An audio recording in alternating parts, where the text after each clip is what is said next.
Expedition 44 here with Matt and Ryan, and one of our favorite people in the whole world.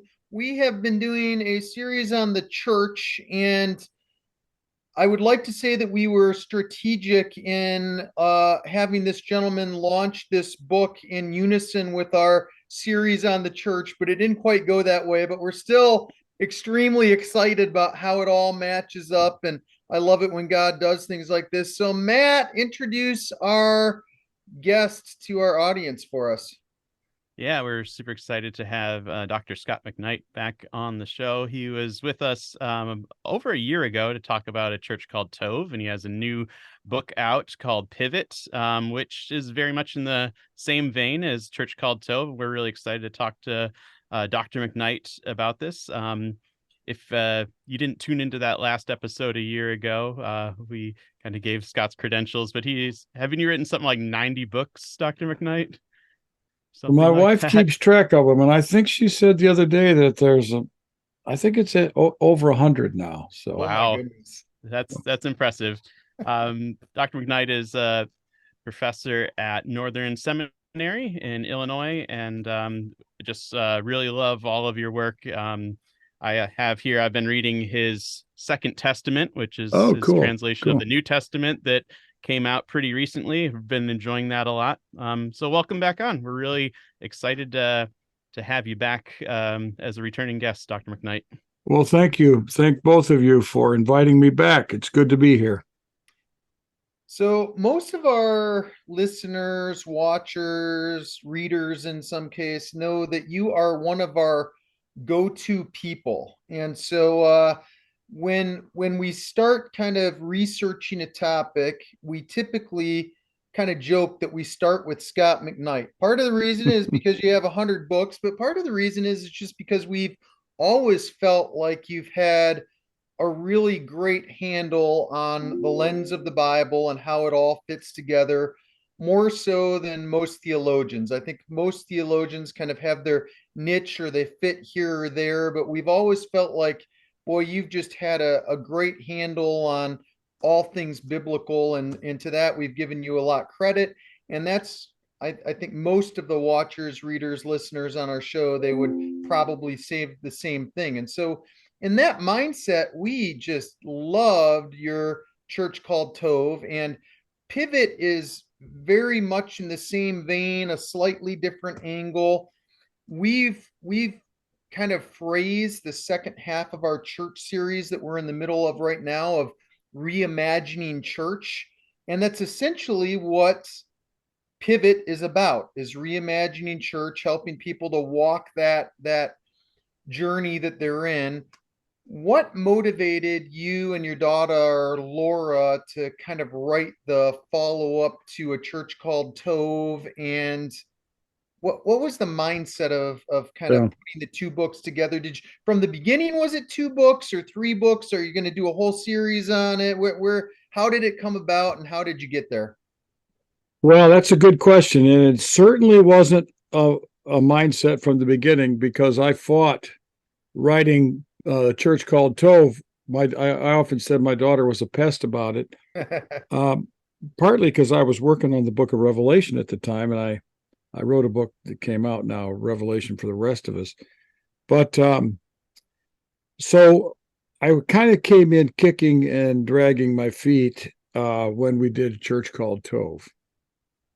But it was one of those kinds of books that was a life, you could say it was a life changer, a life impactor, in that suddenly we were getting one story after another. In the first 15, 16 months, we got between 3 and 5 stories a week about power abuse in churches.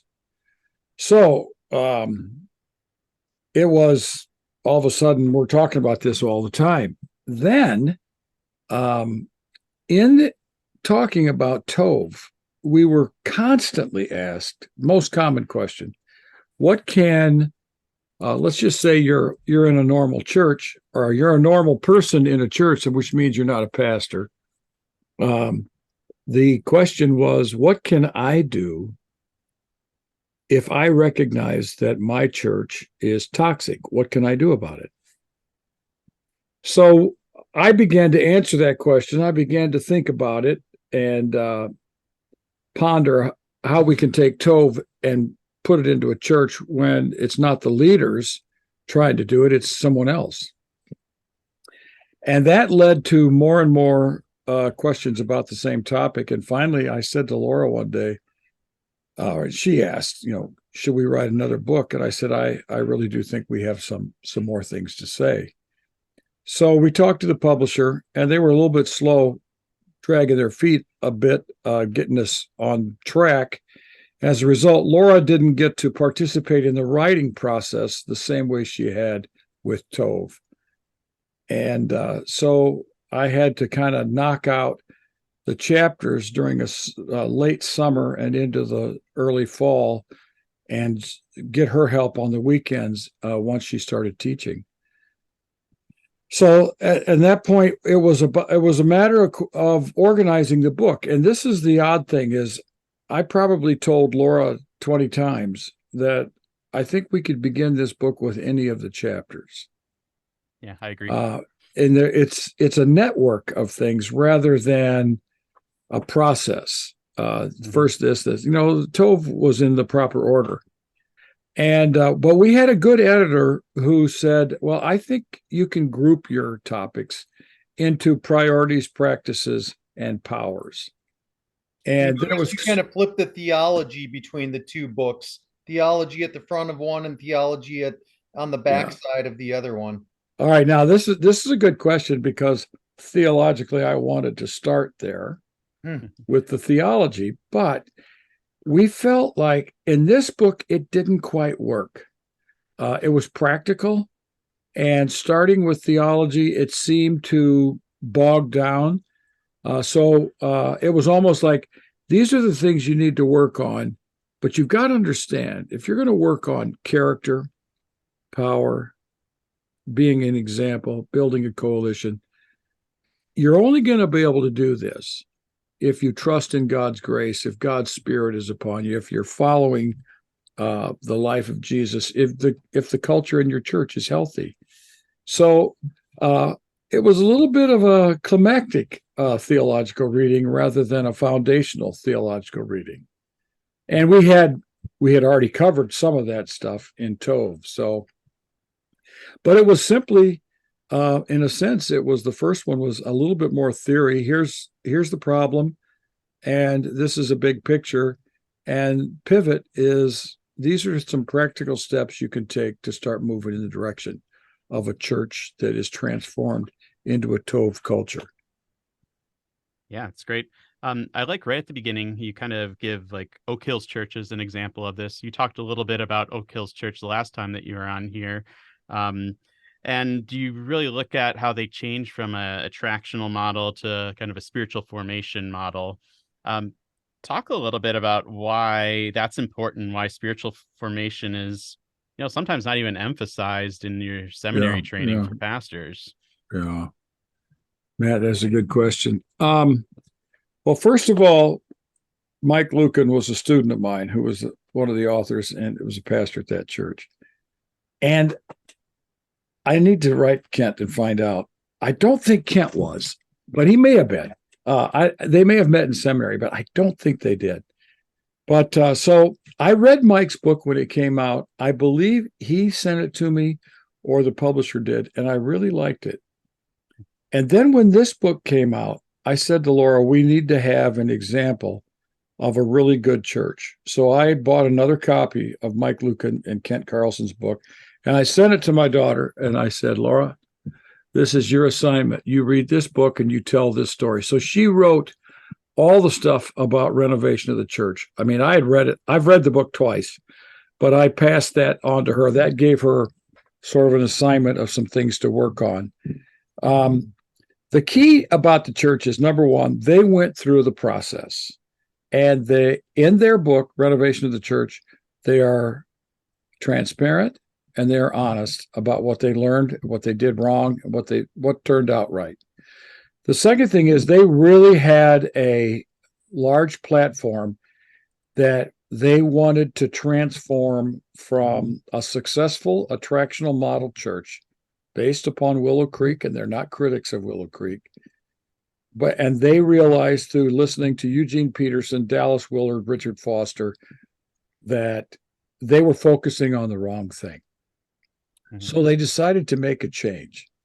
So there's nothing in the book that's like a scandal that we've got to change. It was simply a decision that our church is moving in one direction. We want to move it in another direction. So it became for us a perfect example of the sort of thing we're looking for, and to show that this can actually happen. And I can tell you that one of the authors said to me, "I wish we had pivot when we started. We wouldn't have made some of the mistakes we made." Yeah. So, and I would say we couldn't have written pivot without your book.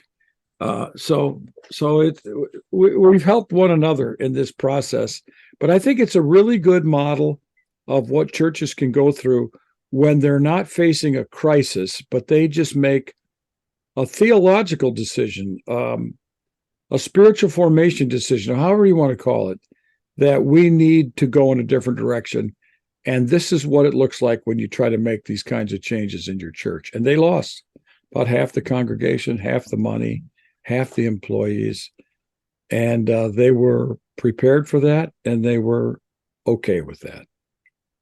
You mentioned in another one of your book, I think it was Pastor Paul, that only 12% of pastors enjoy discipleship. And Matt and I are really keen on discipleship in terms of our gifting, like involved. We go to the same church, and like we would both say, like, that's what we do, is we want to disciple. But I think that's extremely rare. I was meeting with a really good friend of mine that pastors what I call the mega church in our area. And I said, "What's your biggest struggle?" And that was kind of his answer, is, and people define discipleship differently, but I think it's unfortunate that most people that are kind of defining what's happening at churches would identify as discipleship as sort of the hardest thing to do, when it seems to be the imminent calling of the New Testament. Well, there you go. We've got a systemic problem in the church when only 12, I don't remember that number, but I mean, I thought it was lower than that. So, but you're probably right. 12%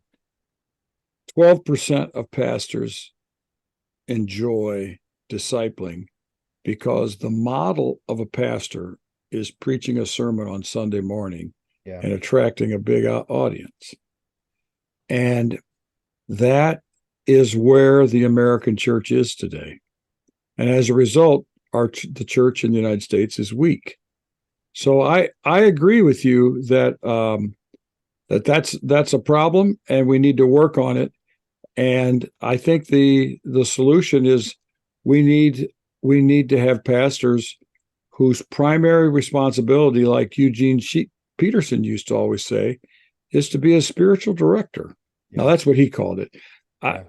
Spiritual director is not that different than a discipler, but it means it's intensive in that you have to work with individual people over time and struggle with them as they struggle along. And I think then if you build, this is Navigators, this is Campus Crusade, this is InterVarsity. If you build, if you, let's say, disciple people, you will also be discipling them on how to disciple people, because they will pick up intuitively in a culture that this is how it works. And then they will be able to disciple others, and then it can expand in a church. And that's cultural transformation right there. And that's what we told one person after another when they were a disempowered, unempowered, no-powered people. What can we do? And we said, form a pocket of Tov and start practicing Tov in that group and see what happens. Give it some years and see if you can make a change. I will say that, Matt and I have really been thinking this way for many years. 5, 6, 7 years at least. And I've church planted 2 churches and always said, we're going to start where we should start, which is discipleship. But I think the rest of mainstream American churches just haven't thought that way. And it was actually talking to this other pastor this morning, it was really reaffirming to see what I call mega church pastor. Like he's saying, that's what we're going after right now. And I think the reason is 10 years ago, that wasn't the case. But I think books like this are really what is questioning and reshaping American churches. At least that's my hope. Yeah. Well, I hope you're right, and I think you're right. I hope you're right about our book. Yeah. But a mega church model to start working on discipling, also it cuts against what they're actually doing, Yeah. and it adds to what they're doing, and it will require a change in personnel and a transformation of personnel. But it's possible for it to work, and it's going to take a long time. Yep. It's not going to happen overnight. Yep.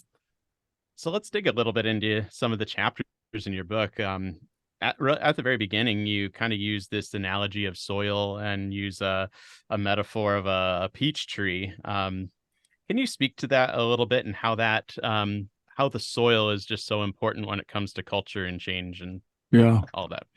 We're not arborists, but my daughter does have a peach tree. And the reason that we have a peach tree, she has a peach tree in the backyard that has never produced a peach. So that's the tree she chose. But My, the big my idea, wife would tell you I planted 12 trees in the backyard and none of them have produced fruit. So she's doing better than I am. yeah, she's 0 for 1 and you're 0 for 12. Right. That's not exactly doing better, but I guess it is. The thing about it is, our big image is that what we see, let's say on Sunday morning, are the leaves and the fruit. What you see if you work at the church are the branches and the tree trunk. What matters the most is what's under the grass and in the dirt, in the soil, the roots that will lead to the fruit. If the dirt is toxic, the fruit will be poisoned. If the dirt is healthy, you will produce, good fruit. And so that's the idea. And now here's the other idea connected to this, Matt, and that is you can't see what's in the dirt. And most of us can't look at dirt and know if it's healthy, other than if it's black and it's got worms in it and feels moist, we think it's probably pretty good. And we really don't know. But it takes expertise and it takes time to recognize what is actually in the dirt, under the soil, under the grass, what is invisible in a church. And that is influencing more of what's going on in a church than anything else. Now can you still hear me? I just had a funny sound in my AirPod. Okay. We're good. And it's going to take expertise and it's going to take some honest questions and answers to get to the point where you can see what's going on in the soil. So Laura and I developed a thing called the Tov Tool, and it's a set of questions that that groups can ask, churches can ask. They have to ask these in safety for the purpose of learning, not for the purpose of finding out who said what and who's critical of our church, and let's get rid of these people who don't agree with us. But we believe that the questions that we ask around the topic of Tov can lead to good conversations that will precipitate the major needs that a church has if it's going to work in the direction of spiritual formation, transformation, and character formation. And so it's nothing other than an opportunity to have honest, genuine conversations that can precipitate awareness and illumination of significant needs in the church. That should be really easy, right? No. Okay. But I would say this. You can't do it in a hurry. I would say it should take at least a year. Yeah. Take some breaks answer some questions, and see what happens. It's going to take a while, and you can't take the test and then say, okay, we're going to focus on part 3. I think you have to take the test and see what happens in the group, and then say, we're going to have to start right here. Yeah. We're going to have to start with honesty and transparency, because we can't get anywhere until people feel safe enough to answer these questions. So, all right. In kind of looking at that tool, I like how you started off right away in the book. You talked about 3 pivotal priorities in transforming a church, and Tov character, Tov power, Tov example. Why those 3? I mean, there seems like a lot you could have picked, or different directions you could have gone. How did you land at those 3, and why do you think they're the main important things? Well, I think the secret to a Tov culture in a church is not, let's say, isn't it? One of the main business guys said, culture eats strategy for breakfast. All right. Mm-hmm. And I thought, yeah, culture is more important than strategy. Strategies will do some things for you, but the culture will determine what you can do. Mm-hmm. And I thought to myself, what forms culture is character of people. If you don't have good character, you can't get a good culture, because toxic characters produce toxic cultures. That's all there is to it. We don't have to name names, but it's not hard to figure out some people you say, the church culture there, or the culture at that business, it's going to be corrupted because that guy or that woman is just crazy. All right. So I believe that I thought character was the foundation of it all. We need to focus on forming Christian culture in our churches and having examples of Christian character that we can draw on. So those were 2 of the top 3. And power is in the middle only because it's the test case. If you have character and example, you'll find out in how the power is used. I've often said this: if you don't notice who has power at your church, you've got a Tov church. If you know who has power at your church, you've got some work to do. It's like referees in a basketball game or umpires in a baseball game. If you walk away from a baseball game and you're talking about the umpires, I can guarantee you it's because they were bad. We don't talk about good umpires. We don't talk about good referees at a basketball game. We only talk about referees when they make mistakes. When power is talked about, it's because it's been abused. Yeah. When power is not talked about, it's because it's invisible. And invisible power is a sign of good character by people who can be good examples of the Christian life. So that was sort of the priorities of a Tov culture, is one in which people focus on the formation of Christian character and have examples of people who live the Christian life the way it ought to be lived. Yeah, it's good. I think that was a pretty good answer myself. Oh, that was fantastic. Yeah. Part 2 of your book, you really get down to the practical stuff. I really liked. It kind of gives you the necessary steps that you need to take to address the character and the culture stuff that's in the body of Christ. And you mentioned 3 different things: building a coalition, taking it one step at a time, and then you mentioned earlier creating pockets of Tov. Can you kind of walk us through some of those practical steps of what it takes to correct a church culture?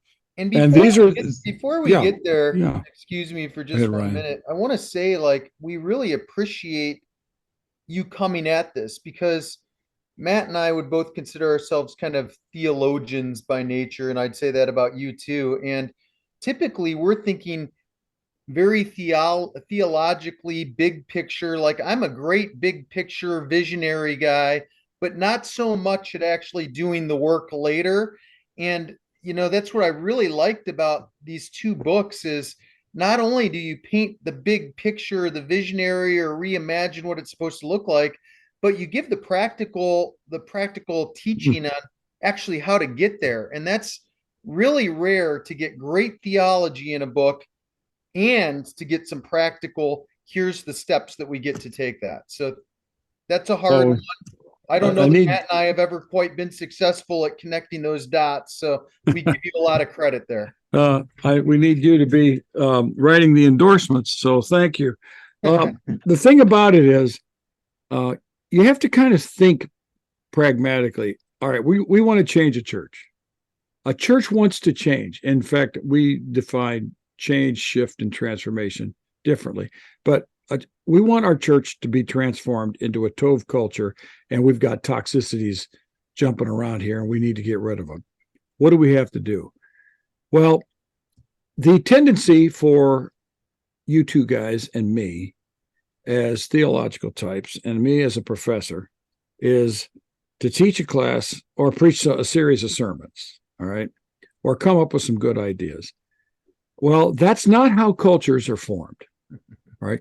Cultures are formed over time by people who make decisions, who have relationships with one another, who form policies, and before long, something is living in the organization that holds it together, and you can't quite figure out what it is. So I thought to myself, how did Jesus form that kingdom coalition in Galilee? He started with just a couple people. So that's sort of the foundation for this. I didn't get into this because I don't like to use Jesus as having theories about how to do some things. I mean, I know the things he did, but to make it a theory and then all people say, this is the way Jesus taught. No, he didn't teach a theory on how to do these things. Right, but right. But this is how cultures form. This is how good churches form. This is also how bad churches form. They build a coalition, and it starts with 1, 2, 3, 4 people sitting around having coffee or having a beer or talking after pizza and chatting about something. And then that leads to something else. And before long, you've got 2 months later, and you have 4 people who have talked about these things, and they don't know who said what, but they've come to some basic agreements on what to do. And that was ownership. That idea is ownership. But then you want to expand this. And then how do you expand it? You have to expand it not by imposing the ideas of those 4 people on the next 8 people so that you have 12. You have to bring them to the table and listen to their ideas so that they can own it and they can contribute to the vision and to the coalition. And then I just kind of fleshed that out a little bit more and said, over time, you're going to have to start building a bigger consensus to where there's ownership by the church. Here's what I learned. I was teaching a class at Northern Seminary, and I can't remember what the class was on. It had nothing to do with Tov, but I began every day with a devotional about Tov. And I was talking about church culture. And lo and behold, about Wednesday of a cohort, which is a 5-day class, a student in the back, his name is David. He says, I have a PhD in organizational transformation. I went, oh no, I'm going to get lectured here by somebody who knows a lot more about what I'm talking about than I do. And he says, look, he says, you've got all the right ideas and all the wrong terms. And I thought, what do you mean? And then he told me, he says, we don't use any of your Tov terms or Bible terms, but you're coming up with the right ideas that we talk about in organizational transformation. But he says, I do have one idea for you. And he pointed me to a book by Edgar Schein, which is the definitive textbook on organizational culture and leadership. And he said, it is standard in organizational transformation that when an organization wants to be transformed and is committed to it, that it will take 7 years to form a new culture. And so he said, this is a long-term process of change. And that was very influential. But to me, it also meant when we build the coalition, we can't expect to have a Bible study one week, 3 people the next week, 25 people the next week. At the end of the month, we've got everybody in the church agreeing with us. That's not how it works. That's not ownership. That's imposition, and it's top-down leadership. So I've talked to some pastors, and one of the pastors who wrote the foreword, John Rosensteel, went through this in a process in a church in Portland, and it took him 8 years to get to where they had weeded out the toxicities and worked up into the Tov type stuff. Another pastor that I know told me that he worked for 5 years with the major leaders in the church before they went public. It was a 5-year on-ramp time of building a vision and ownership by people in the church before they went public. So here's the big lesson. The culture that's in a church took, let's say you're in a church, and let's say the church is 30 years old.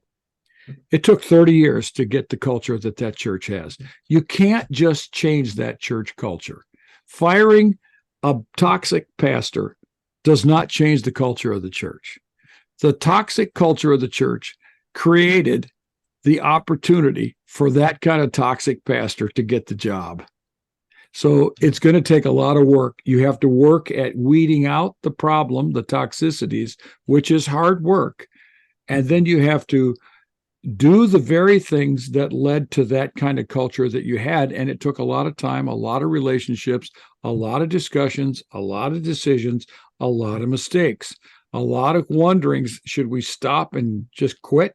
All those things were involved in building the original church culture, and it'll take all those things. So I want people to be realistic. This is not a 6-week program, or let's say we got 11 chapters, 11-week program to change your church. That's not what this is. Right.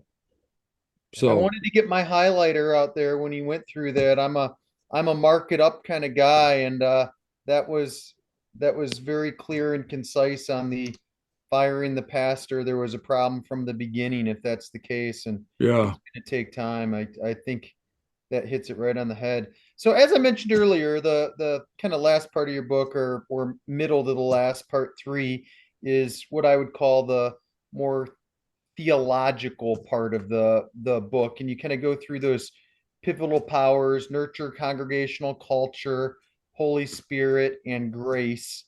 Can you talk about again, like, we're Matt and I, and really Expedition 44, our foundation is really theological. So can you just kind of dive in a little bit to maybe more of the theology of the book and how you got there? yeah. Okay, I want to emphasize when I started with nurture congregational culture, and again we tinkered with different orders to the chapters, way more than it created as much confusion as it created clarity. So our editor really helped us by saying, let's group them in 3. Yeah, and we didn't have enough, so I had to add another chapter. But I think people need to recognize the power of a congregation's culture. And I don't think this is recognized for what it is. Mm-hmm. You can go to some churches and I've, in the last 20 years, since I wrote Jesus Creed and started traveling around the United States and other parts of the world to speak, I've been in a lot of churches. And first impressions aren't that important, but they are still first impressions, and they can be very powerful. Mm-hmm. Some churches that you walk into, you say, there's something really good going on in this place. Mm-hmm. Chris and I have been in dozens of churches, hundreds. And at times we walk away and we say, if we lived in this town, we would be very comfortable in this church. Now that's on the basis of one time, and it's dangerous to make that presumption, because people can make big impressions. But I think we need to recognize the power of a culture, and this was a part of the Tov book.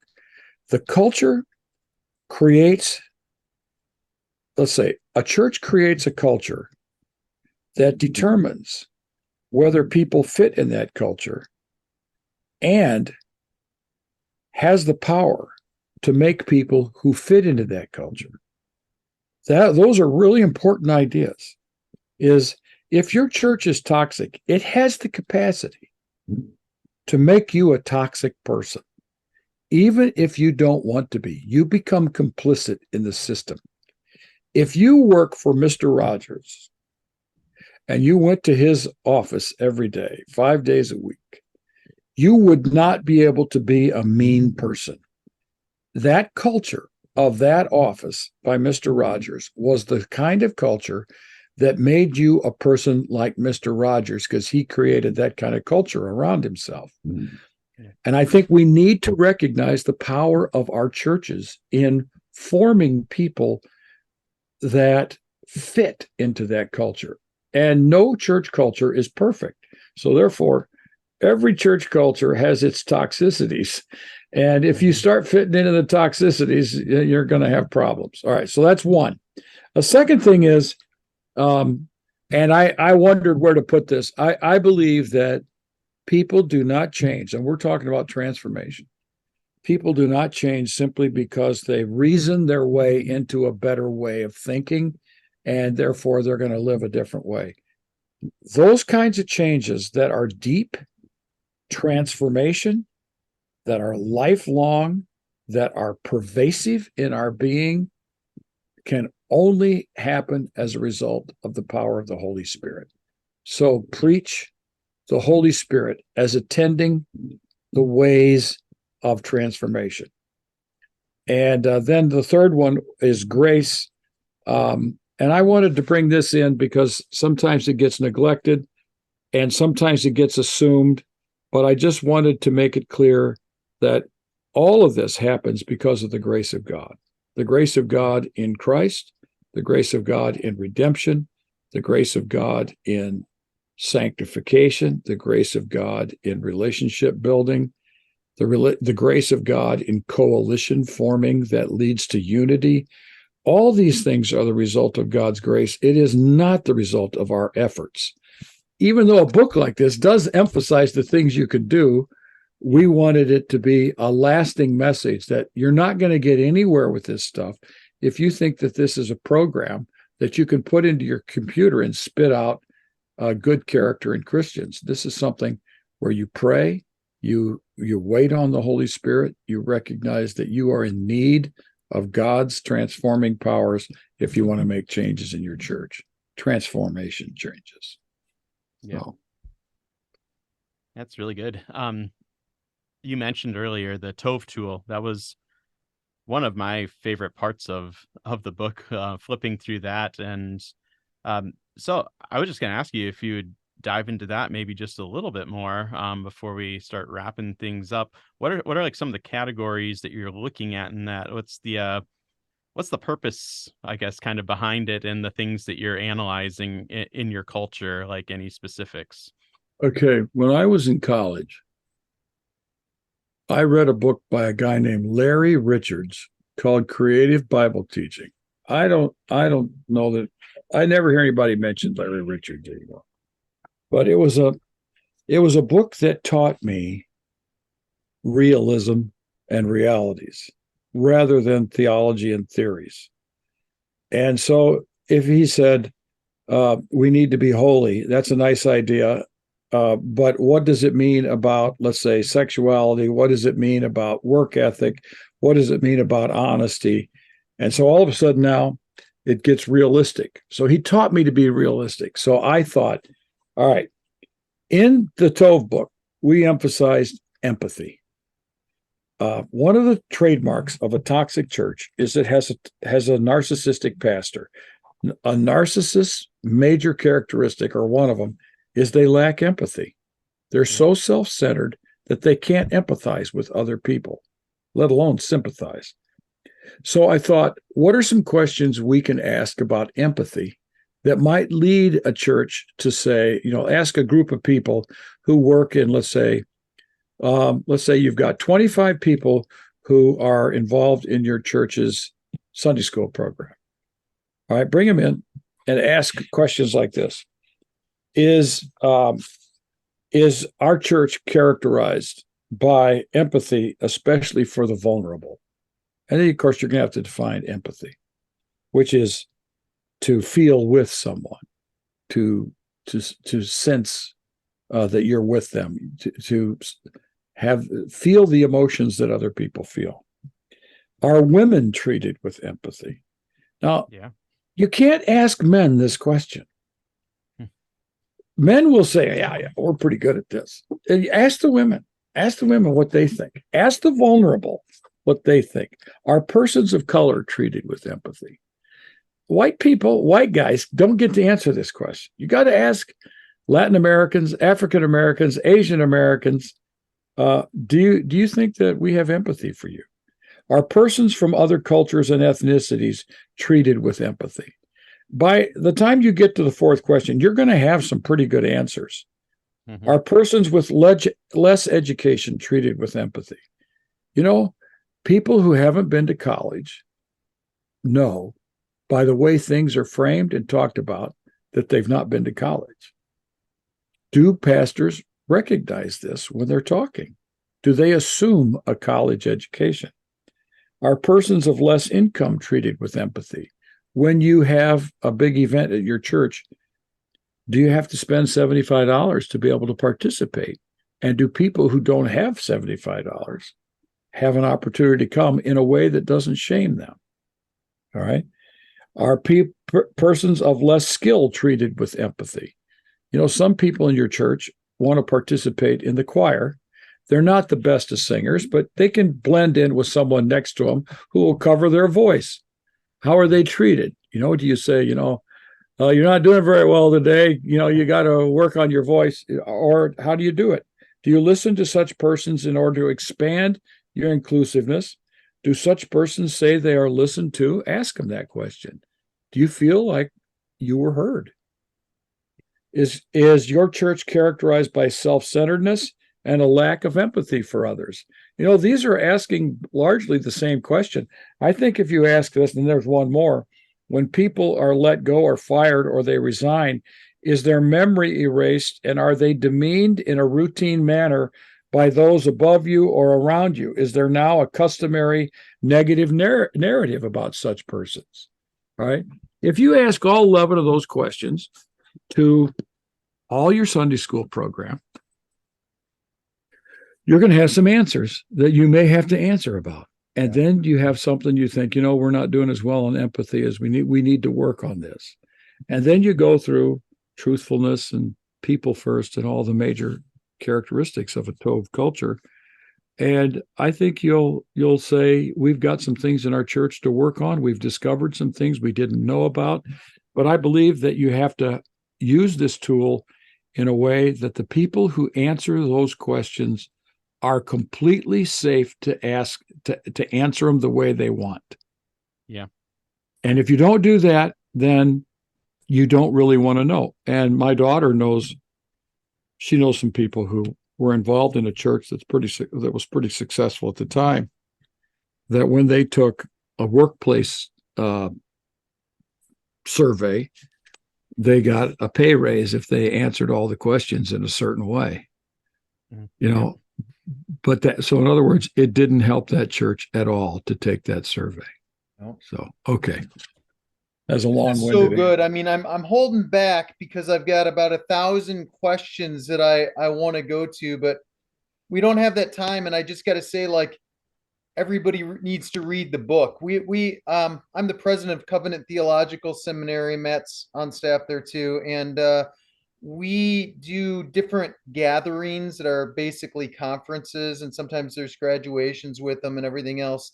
And this last one was out in California, and we invited John Bevere to come. And there's usually a pretty hefty stipend we pay for the bigger names like this. He said, I don't want any money. I just want a chance to promote my latest book, which was The Awe of God, and that's where most people are going to start rolling their eyes or whatever. And he goes, but just hear me out. He goes, I really believe that if everybody in the church read this book, it would change the church. And I read the book and I'd agree with him. I'd say it was amazing. Now, that being said, when I look at your two books on sort of reimagining church, as Matt and I have retitled it, I really think that if we could get this set of books into everybody's hands in churches, our church culture or dynamic would at least be on the journey or on the road of getting it to a better place. And I mean, last year when your book came out, the first thing Matt did was gave it to all the elders at his church and said, "You've got to read this." And Well, thank you. unfortunately, as big of advocates as Matt and I are for you and the books you've written, like, we can't make people read the book. Yeah. What do you do? Where do you go? I mean, if we could put a book in everybody's hand and say read it across the church, I mean, I think that would have some amazing results. Yeah. I'm not a Mr. Rogers kind of guy. I've But you wrote I've about them. I've been a fly in the ointment. I've been a stinger under the skin, and that's sort of been one of the things that I think God has called me to do. I mean, I can be peacemaking too. Yeah. But so I write when I think I have something to say that isn't being said. All right. So I expect to get under the skin. I wrote a book called King Jesus Gospel because I think the four spiritual laws is not the gospel of the New Testament. In fact, I know it's not. It's not in the New Testament. So, all right. One of our favorite books by you, by the way. So, but I got under the skin of people, and I've had people write me some pretty nasty letters about it, and I'm thinking, 1 Corinthians 15 is pretty clear to me, and that's what this is all based on. And I think Jesus preached the gospel, so I'm going to stick with what I've written. Yeah. I think sometimes because I have sort of a prophetic voice at times, I think I can get under the skin of people. But I would say, ask people to give the books a chance. There's nothing abrasive about these books, either one of them. There's nothing really abrasive about King Jesus Gospel or Kingdom Conspiracy. That's got some abrasive side to it. I mean, I was really pushing against the way some people understand kingdom. But by and large, give it a chance. Ask yourself the question, why are churches toxic today? And I think if you ask that question, what are the marks of a toxic pastor? You're going to come pretty close to what we have in a church called Tov. Yeah. And if you're going to ask about how do you transform a church culture, you're going to come pretty close to what's in Pivot. And so give it a chance. I would like churches to give it a chance. Awesome. Yeah, it's such a good book. I guess last question for you. If you were to hope for just one thing to be changed as a result of your writing and on this topic, what would it be? What's like the center thing that you would really like to see like changed in the church right now? I would like us to, now look, I'm a seminary professor. I would like us to transform, revolutionize what we do from the ground up in a church. And I think we do some of this stuff. Even in bad churches, we are doing some of this stuff. So this isn't like nobody's doing this. Now, people who say that are just wrong. I would love for us to refocus and recalibrate our church life so that what we produce is Christ-likeness or Christian character, however you want to define it.